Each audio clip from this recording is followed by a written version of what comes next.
I mean, it's live on YouTube. Yeah, we can. Yeah, I'll start.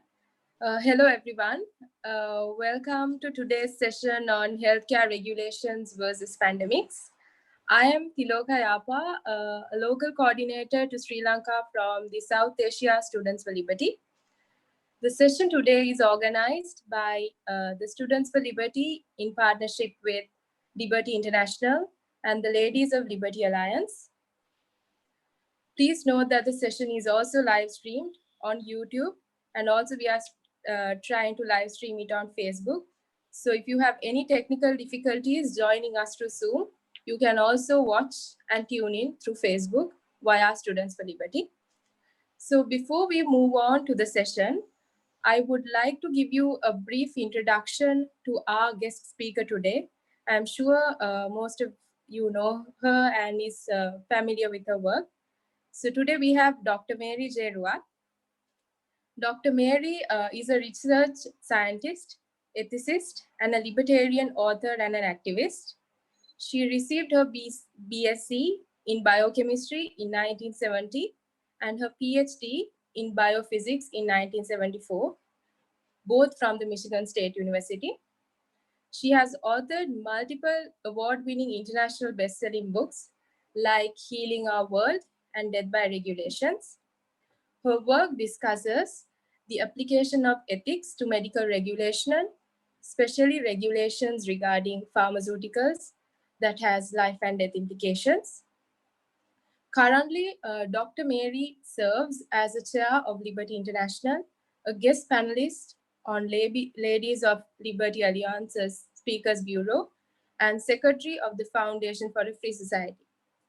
She has been an at-large member of the Libertarian National Committee, served on the board of both the Heartland Institute, the Michigan chapter, and the Fully Informed Jury Amendment Association.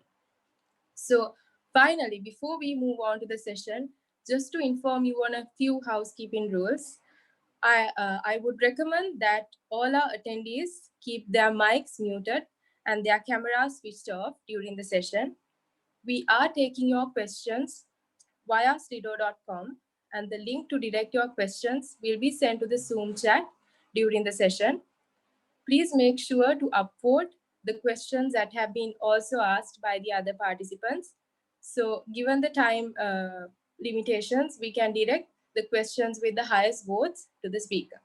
Thank you. And over to you, Dr. Ruwart.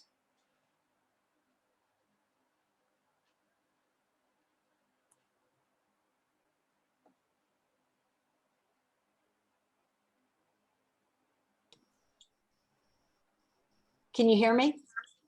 There. Yes. Okay. Yes. Sorry about that. Okay. So today I'm going to talk to you about two big topics that are interrelated. One is what is happening with Food and Drug Administration regulation of in the United States. But everything I'm going to talk about can apply to any country. And I want to share what happened in the US so that you have the arguments to change things in whatever country you're in too. So even though I'm using a US example, it is worldwide. And for another reason too, you know, what happens in the United States tends to ripple outward into the world. So it's important that we be aware of what's happening here.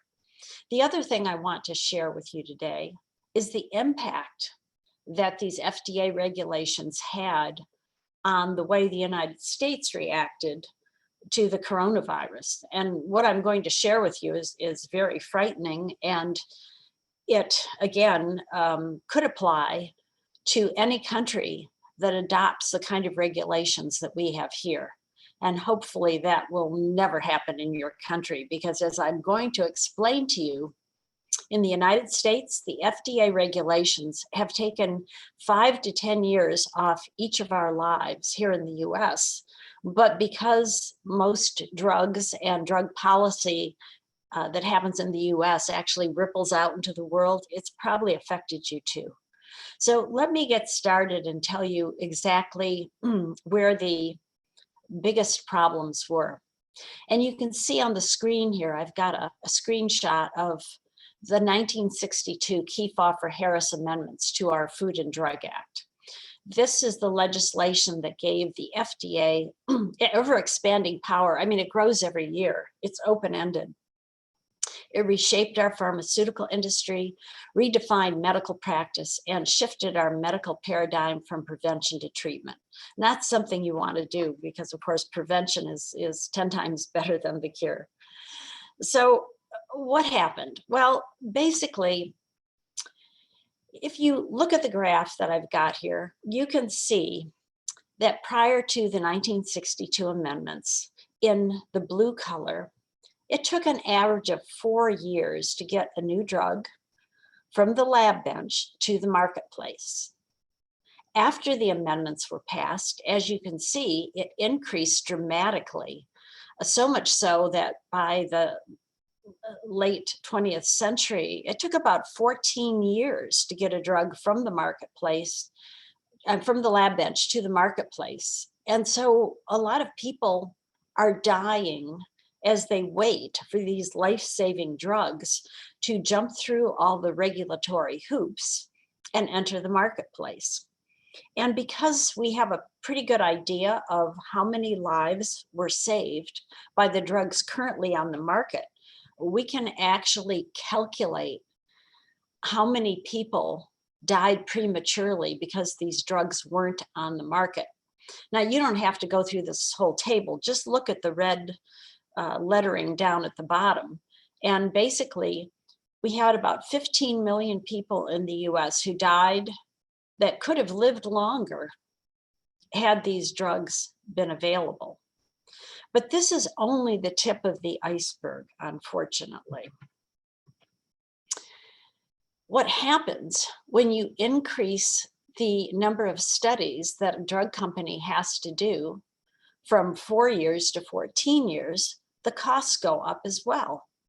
And as you can see from this graph, if you look and compare the median year that a drug is approved by the FDA versus the research and development costs for each new chemical entity, which is what we call new drugs, you can see with those white squares that had pre-amendment trends continued, the cost of getting a drug to market, as you can see by these dotted lines, would have increased, but the increase was going to be pretty small. After the amendments were passed, however, costs went up every year exponentially, and they're still going up. So I know most of you are libertarians, which means you understand some economics, and you know when you increase the cost of getting a drug to market, it's going to cost more in your pharmacy. And that's exactly what we're seeing here in the United States. In this graph, what you're seeing is the average cost of what we call a branded prescription drug, which basically is what the industry calls a new drug. So if you put a brand new drug on the market, what you see in this graph is that what we pay at the pharmacy is directly related to the research and development costs, most of which is getting that FDA approval. And it's capitalized here. It's a way of accounting for the fact that it's 14 years instead of 4 years, because the longer time it is, the more money a company has to borrow or somehow get a hold of before they get any return on it. So here in the United States, there's a lot of complaints about high drug prices. And this is the reason why. The cost of FDA approval just keeps going up and up and up. Now, of course, if you're not in the industry, and I was in the industry for 20 years, it's very difficult to see this happening. So most people think this is just due to greedy pharmaceutical companies, but it's really due to economics 101. If you pay more to get your drug to the market, you're going to have to charge more. And even so, only about 2 or 3 out of every 10 drugs recoup their research and development costs. And so that means that the whole industry now is supported by blockbuster drugs. So that's kind of unsustainable in the long run. But again, I've only scratched the surface here. because the long wait times and the high cost are not the biggest thing that's happening here. It's not the thing that's killing us as much as what I'm going to talk about next. And of course, before I go there, I just wanted to tell you that I'd forgotten to mention this, that if the pre-amendment trends had continued, Americans would be paying 5 to 10% what they are paying today. So that's a huge markup for these regulations. And as we'll see in a minute, the regulations are not improving safety. But I want to talk about loss of innovation. You know, this is so important because if a drug hasn't been discovered, you can't buy it no matter how rich you are. And what's happening here in the US, because of the high cost of getting a drug to market, there's not much research going on compared to what it would have otherwise been. And people have studied this, and they've shown that we've lost about 50% of our innovation here in the US. It's probably closer to 80% because that 50% figure is in late stage development. In other words, you know, when it's 8 or 10 years down the road. But we lose a lot of our innovation before a company even tries to develop something. And I'm going to give you an example from my own experience. So when I was working at Upjohn, I got a call from the FDA. And they said, Dr. Ruwart, we are so excited. We know you filed a patent for prostaglandins and liver disease.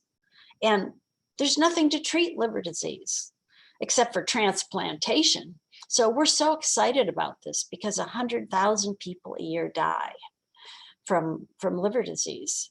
So we want to do everything we can to help you get this drug to market. Well, the problem is, even with the FDA trying to help us, they still had these regulations we had to meet. And one of the regulations was we had to show that the drug worked in a human study, actually 2 human US studies.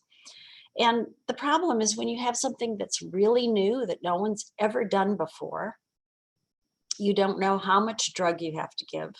You don't know how often you have to give it. And in the case of liver disease, we did not even know what the FDA would accept in terms of looking at the liver disease. Because do we need to biopsy a person every few months? You take a piece of their tissue out of the liver? Well, that's kind of dangerous. Will they accept a marker in the blood? You know, again, we weren't sure, and the FDA often changes its mind on these things. And we didn't know how long we had to treat patients because liver disease takes a while to build up.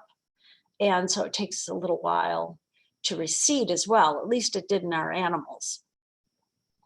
So with all these unknowns and realizing that the human studies would go on for years, we figured out that if we didn't guess right on all of these parameters right away, the first time, we probably wouldn't get the statistical significance that the FDA requires. And if we didn't, we'd have to start all over again.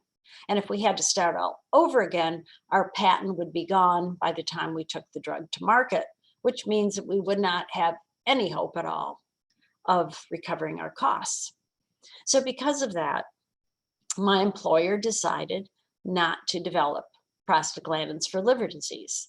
And since that time, we've had a number of indications that it probably would have worked, at least partially.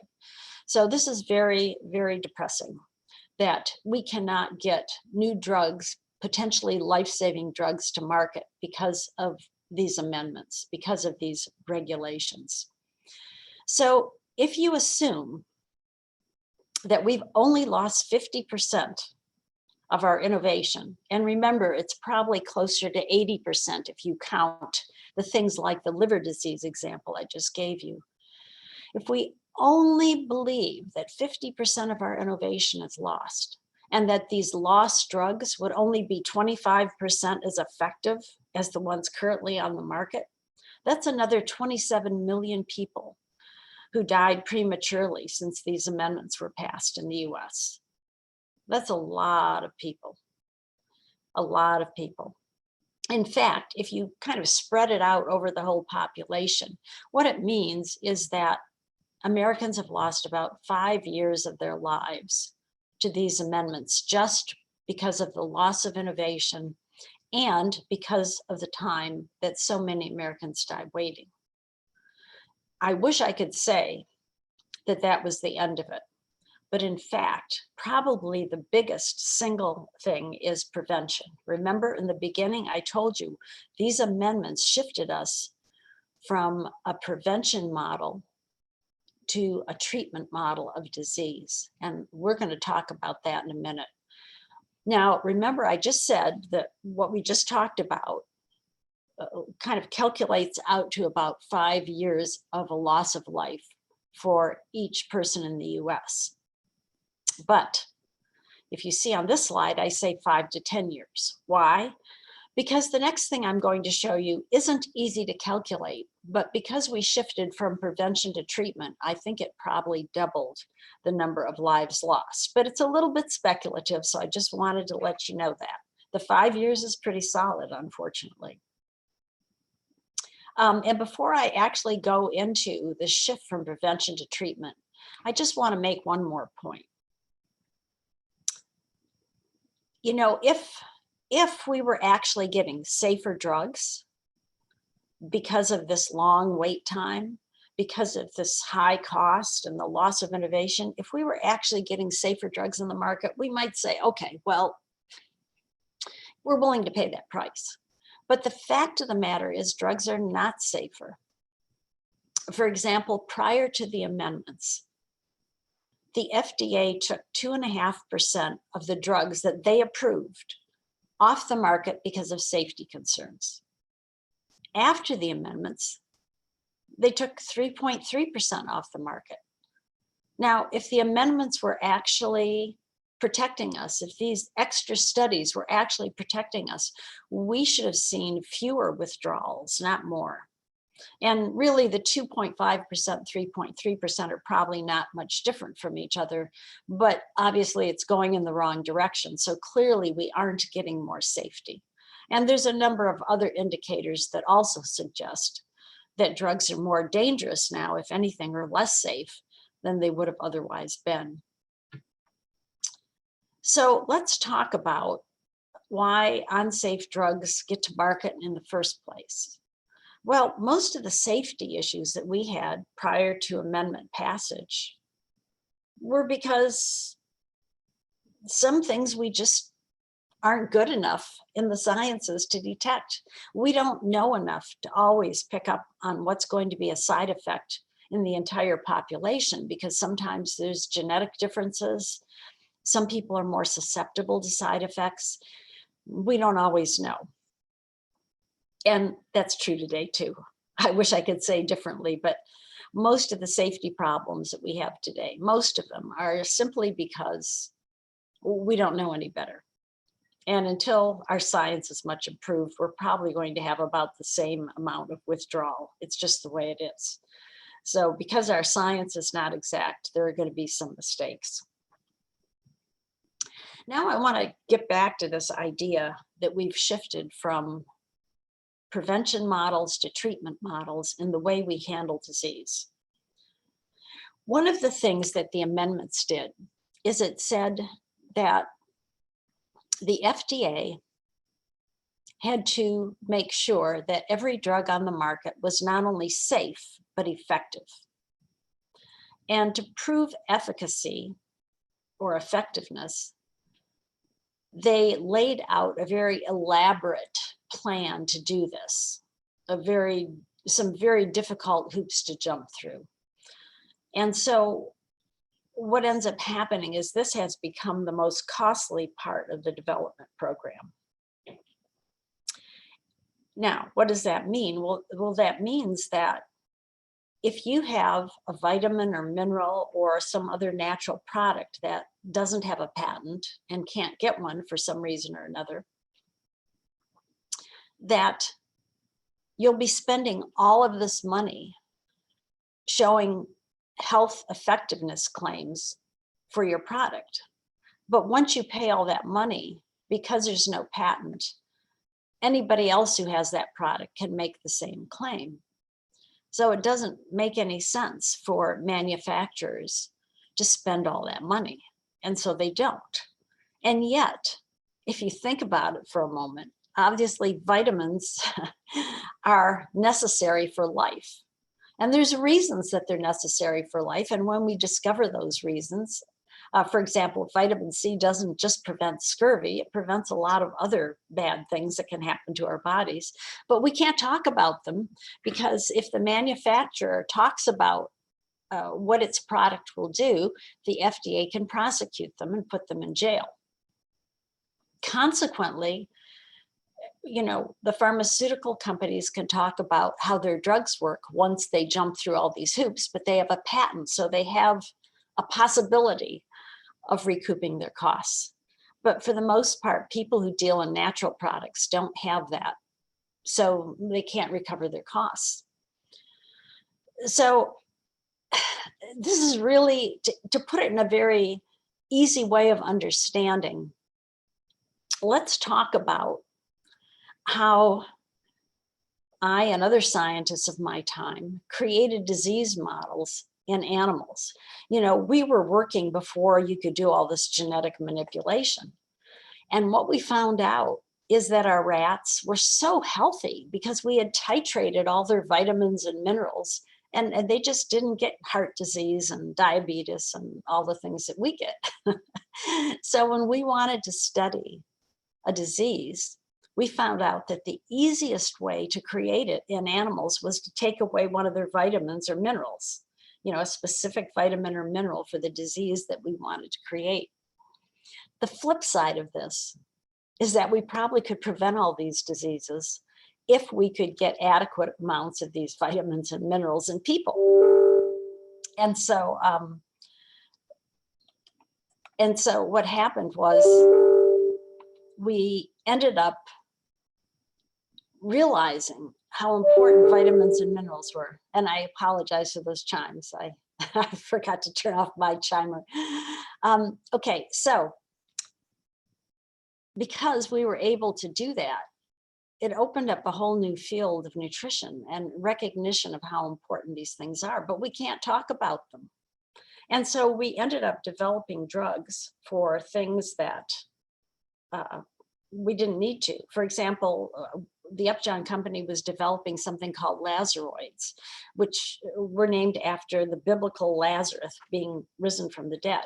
And I was on the plane with someone and he wanted to try these, but they weren't yet on the market. So I asked the project manager if there was a way he could get a compassionate use exemption. He said, no, we can't give these drugs out yet, but just tell them to take a lot of vitamin E because it does the same thing. Well, if vitamin E does the same thing, why are we going through this process? We're going through this process and putting a foreign chemical into the body because if we don't, we can't make the claim that it helps. We can't claim that vitamin E helps because we can't patent it, and we therefore can't go through these 14 years of FDA hoop jumping and expect to recover our costs. I could go on, and you can see I have many points here in this slide of how our medical paradigm has shifted from prevention to treatment. But I do want to address something before I go too much further, and that's what's happening today. So if you want to know more about the things that I've been talking about on this, you can look at my book, Death by Regulation, and get more involved in the intricacies of the types of things I've been talking about here. But I want to talk about how the FDA really manipulated the whole coronavirus epidemic here in the United States, and then open it up for questions. Because when regulators have this much power, when they can control what you can say about vitamins and minerals that are essential to our health, they get the feeling that they can control everything. And so that happened in the coronavirus epidemic here in the United States. As you know, Europe and other countries such as India did have concerns about the epidemic earlier than in the US. But of course, we knew it was coming. We should have been prepared, and we weren't. And the reason we weren't is the FDA said that we could not import test kits from other countries. And of course, Germany had already had a great test. They had supplied 250,000 kits to the World Health Organization and were willing to supply us. But FDA said no, no importation of kits. No domestic manufacturers here in the US can make these kits. Only the CDC, the Center for Disease Control, another government agency, is allowed to make test kits. So the FDA created a monopoly on test kits. And guess what? The CDC's test didn't work. And so it took 6 weeks for the FDA to finally relent and say, okay, people in the US can import kits, test kits. They can make kits, you know, it's okay. So for 6 weeks, we really didn't have very good testing here. There were a few tests in the country that had been imported before the FDA ban. And of course, there were companies that probably were bootlegging some tests here, but basically by mid-March, only 1 out of 4,300 people in the US had been tested for coronavirus, whereas in South Korea, for example, 1 out of 17 had been tested. And the FDA also restricted the importation and domestic manufacture of protective gear, like face masks, the gowns that the healthcare workers put on for surgery and other, and isolated, you know, and for isolation units. And those weren't available, so our healthcare workers were having to reuse disposable equipment. Finally, too, we ran out of hand sanitizer here. And our whiskey distillers stepped up to the plate and said, hey, we've got lots of alcohol. We'll make hand sanitizers. The FDA stopped them. Why?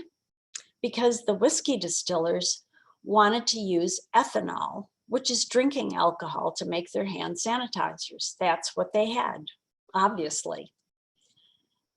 Now, normal hand sanitizer is made with isopropanol.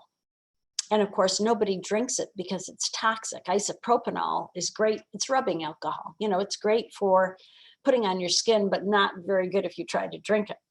So the FDA said, well, if distillers are going to make hand sanitizers with ethanol, they have to put this poison in it, this additive, so that people won't drink it. Well, if they had done that, it would have contaminated their machinery. And because their machinery was contaminated, they couldn't use it again. There was no way to clean out that additive adequately. In spite of that, I think some of our distillers went ahead and put some hand sanitizer on the market. I have friends who have it. I don't know if it has that additive. I suspect it doesn't. And at least so far, the FDA has not prosecuted them, which of course they shouldn't anyway. You know, when companies step up for an emergency, they should be thanked, not told they have to add something that's going to destroy their machinery. Well, because we didn't have any tests in the US for a long time, because we didn't have protective gear, and because we didn't have hand sanitizers, thanks to the FDA, we were unable really to know who had the coronavirus, who didn't, who needed to wear protective gear, who didn't. And so instead,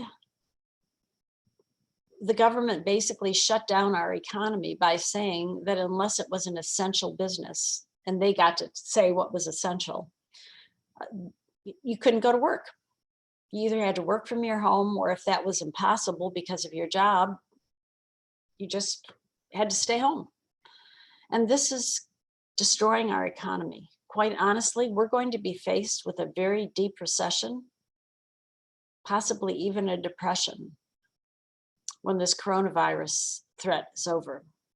And you know, if we had had tests and protective gear and hand sanitizer, a lot of us could have gone back to work because we would have known where we were if we were a carrier. We would have been able to protect others and ourselves with the protective gear. And if we felt maybe that something we did or something we touched had been contaminated, we would have had enough hand sanitizer to help alleviate that problem. This is why in your nation, you do not want to have an agency like the FDA. You do not want to give an agency power over what you can put in your body and what you can say about vitamins and nutrients and other preventative things that are going to help you live long and healthful lives. Here in the US, we've lost 5 to 10 years of our life to the FDA regulations that occurred before the coronavirus epidemic. I don't know how many people we've unnecessarily lost or how badly we've destroyed our economy yet because of these types of regulations as well. So I hope I've given you a little bit of ammunition using the US as an example to fight these kinds of regulations in your own country. And I wish you the best of luck in that. And I'm happy to open up the floor to any questions that you might have. Thank you, Dr. Ruwart. That was a very interesting session. So we have a few questions that have come up. So I'll quickly move on to the first question. Eamon, can you start the screen sharing? Let's see. Yes, I think I can. No, Eamon will do it, Dr. Ruwart. Oh, great. Okay. Yeah. Great. Thank you. Appreciate the help. So we have the first question. Think it's about, yeah. So Dennis has asked the first question. He says that he agrees to what you say, but he's questioning whether it is not necessary for drugs to pass numerous tests to prove that it's not dangerous before being sent to markets. Well, there really isn't any way that we can test thoroughly enough to know whether or not something's dangerous. And that's because our science just isn't good enough. And that's why some drugs that are FDA approved eventually get pulled off the market. Our science just isn't good enough. Now, the way to solve the issue of how much testing we should do is that everyone should have a choice. So, for example, if somebody wants to wait until the regulators are happy and give their seal of approval, that's fine for them.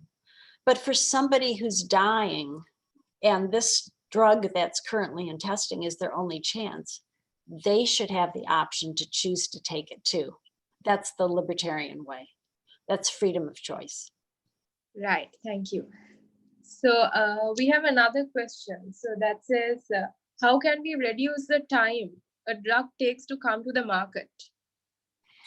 Well, the only way to do that really is to roll back some of these regulations. Now in the United States, I think if we got rid of the 1962 amendments, that would help greatly because it is the proof of effectiveness that is the biggest problem. It is the most time consuming and the most expensive. And there have been proposals here in the US. The Heartland Institute, for example, which is a libertarian think tank, has proposed something called free to choose medicine. And basically it creates a parallel track to the FDA so that people who want to wait for FDA approval can, and people who don't can take that drug, after it's passed a few safety tests. So I think that's maybe a politically acceptable way to do that, is to create a separate track. So the next question is whether testing should be free.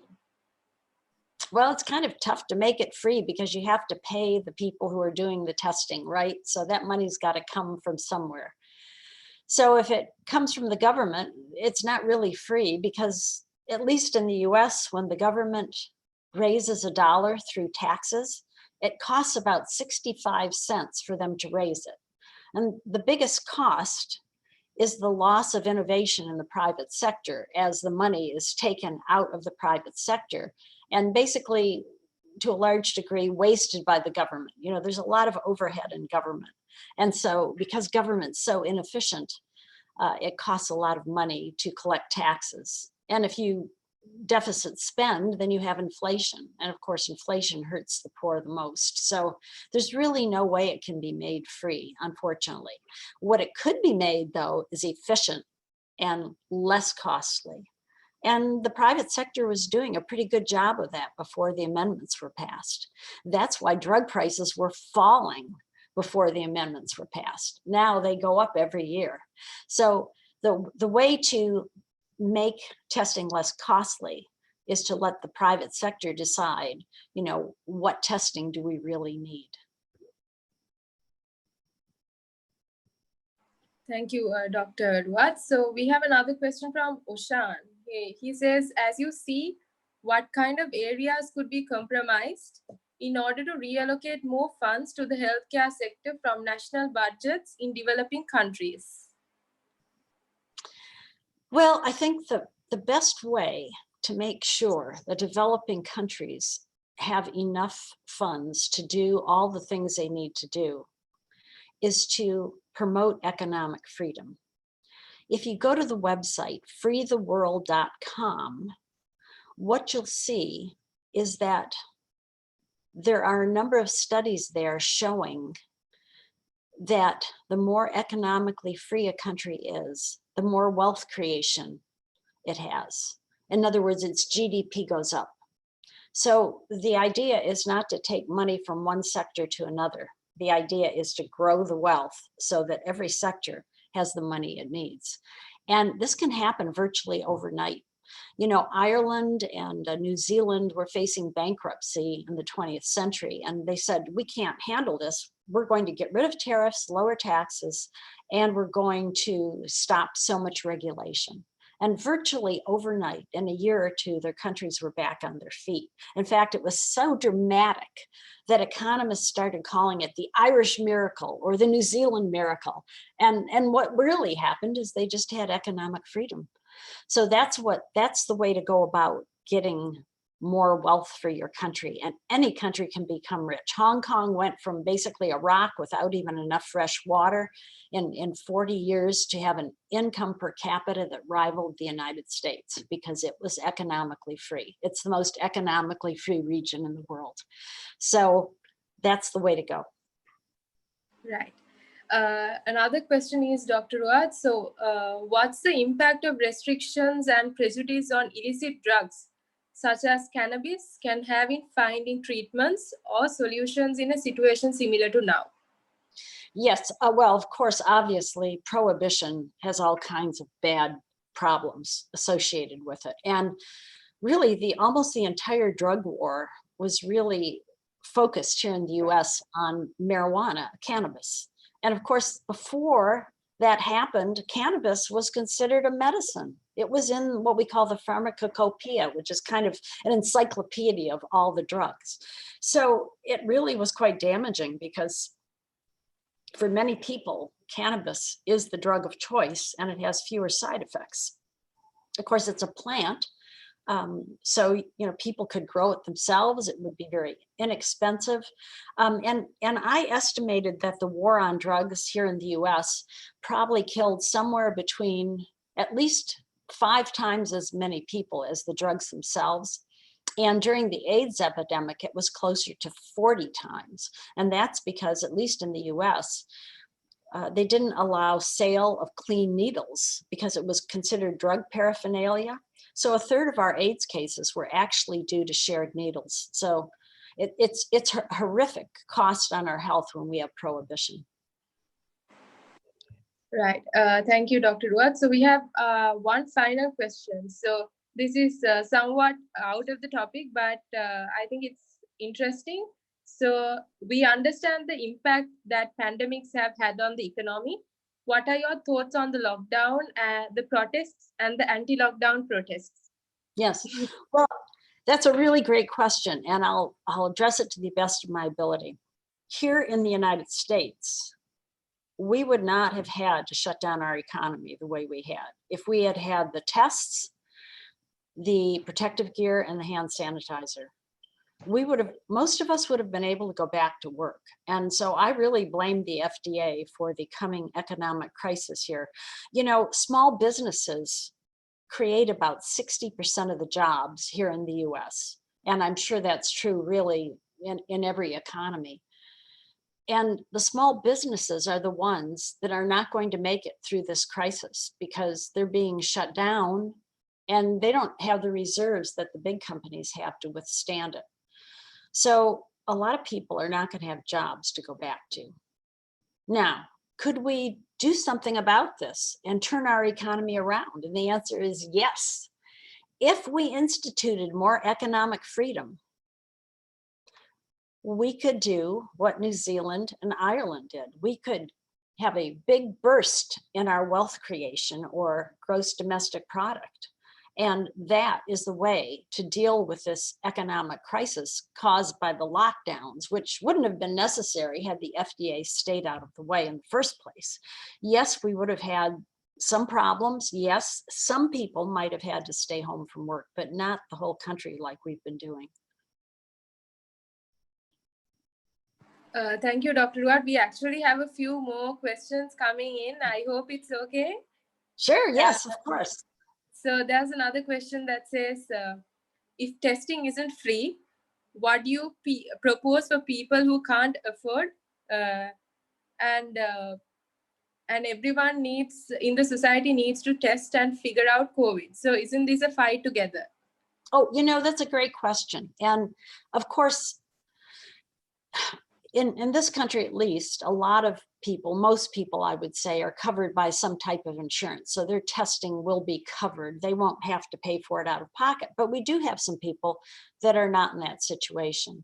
And there, I think private charities really are great resources to help out with that. You know, if it were permitted, what would happen in this country is that charitable organizations like churches, for example, and you know, the American Red Cross, which is of course non-denominational, they would be providing these tests and those would be coming in through private contributions.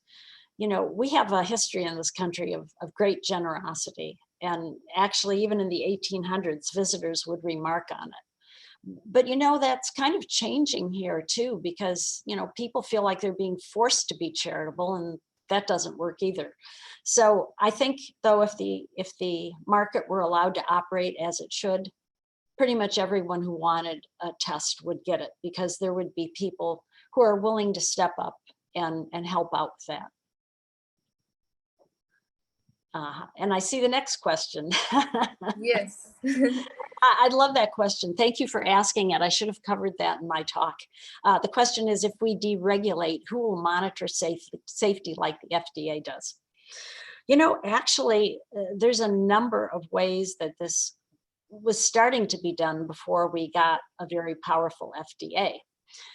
For example, the American Medical Association, which is at the time was almost all doctors belonged to it. They were testing, they were doing their own safety testing. And then they would report out to the doctors about what was safe and what wasn't. We still have some journals here in the US today that do review the safety record of different drugs and again, share that with the medical community. But surprisingly, there are consumer organizations who are doing a great job at that. The Abigail Alliance, for example, has looked over the data from cancer studies. And they have recommended 40 different cancer drugs that the FDA should approve.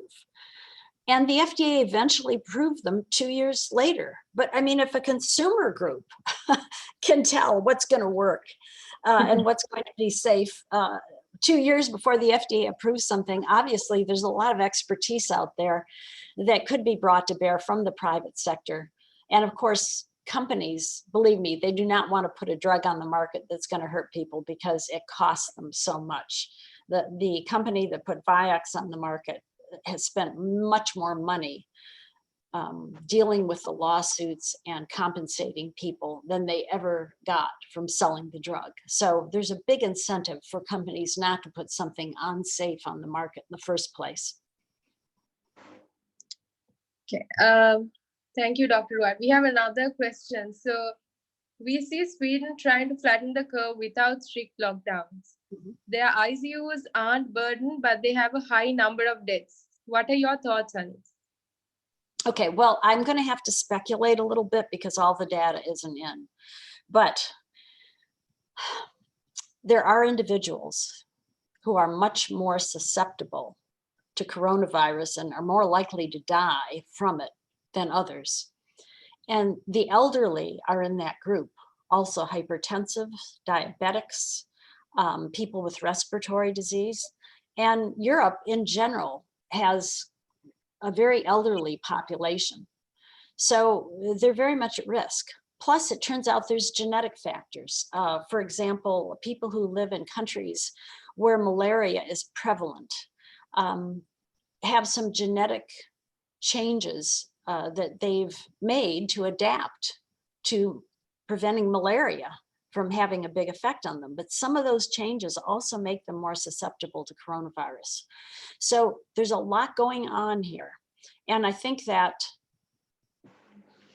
you know, in any situation, the medical situation like this, you have to be careful about, you know, and I'm trying to be careful here in trying to say something that might not be quite right because we just don't have enough data yet. But I think in Europe, a big part of the problem is that the population is even more elderly than it is here in the United States. Thank you, Dr. Ruwart. So that's all the questions that we have received. So thank you so much for the very insightful and the interesting session. I hope the participants and everyone watching us through Facebook Live has gained a lot out of it. So I would like to invite Eamon to give the vote of thanks now. Over to you, Eamon. Thank you. I'm sorry. Say that again. Oh, okay. I'm sorry. I didn't hear that last part. So I just invited her. Oh, okay. Sure. Yes. Thank you, Dr. Mary, for joining us today. I would just like to hear your final comments on how this pandemic changes the healthcare industry moving forward. Do you think we've learned some lessons? What can we change moving forward? And what is the impact that we're going to be left with once we come out of this? I think the entire world is going to be suffering an economic downturn. Obviously, this is a bad thing for us all, but in a sense, it's an opportunity for us as libertarians to say, hey, you want to get out of this quickly? Give us economic freedom. We know that works. And so I think we have an opportunity here, and I think we should take it. Thank you, Dr. Mary. I want to thank Dr. Mary for joining us today, taking the time. Please check out her website. We've shared it in our comments and on our webpage. Please check out Liberty International. Dr. Mary is a part of Liberty International, and all the 3 libertarian organizations that have been involved in this webinar are Students for Liberty South Asia and Ladies of Liberty Alliance. Dr. Mary is also a guest speaker on the Ladies of Liberty Alliance Speaker Bureau, so please check that out as well. And thank you everyone for joining us. I hope this was information. This information really helped you understand how healthcare is dealing with the pandemic. And I really want to thank Dr. Mary again, and we'll see you on the next webinar. Thank you. I want to thank you all for joining us, and have a great day.